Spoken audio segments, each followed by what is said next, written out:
Hi, I'm Steve Marsden from UHY Haynes Norton Gladstone. Thanks for pushing play.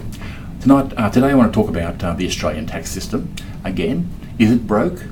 We've just received the Parliamentary Budget Office report into Australia's future tax base, and it paints a pretty bleak picture of declining revenues and increasing demands on the public purse. The problem is we are an ageing population, and the trends are such that we are moving towards fuel-efficient vehicles.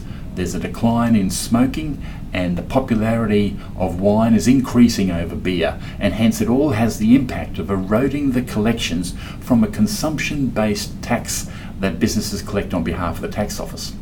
The report shows that income tax from the average workers has increased from 8.6% in 1972 to 12.6% in 2016, while the contribution from taxes on consumption, that is GST and the various excise duties, has only moved from 5.3% to 5.7% over the same period. Company taxes have declined as a percentage of GST from 3.3% to 3.2%, but this is mainly due to being less efficient, highly taxed, and falling profitability levels in this country. The report shows that Australia's future tax revenues cannot be sustained by an ever decreasing workforce. It's predicted that by 2045 there'll only be 2 workers for every 5 retirees. The point is that as the people age and retire, they not only stop paying income tax, but they increasingly direct their spending to categories that do not attract GST, such as health and medicines. And at the age of 65, a large percentage of the demographic are entitled to a tax-free age pension.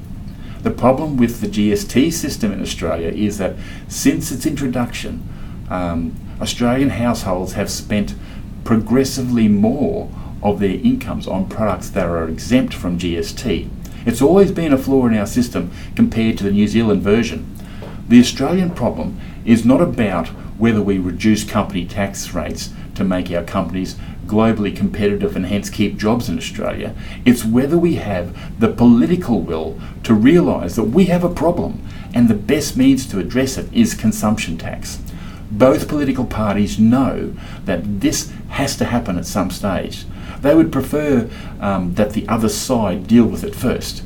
We don't have the Howards or the Keatings on our political radar right now who can make hard decisions. Our leaders of today need to grow a set, and they need to deal with this issue sooner rather than later for the good of Australia. For more information, contact the team at UHY Haynes Norton Gladstone on 4972 1300. Thanks for listening.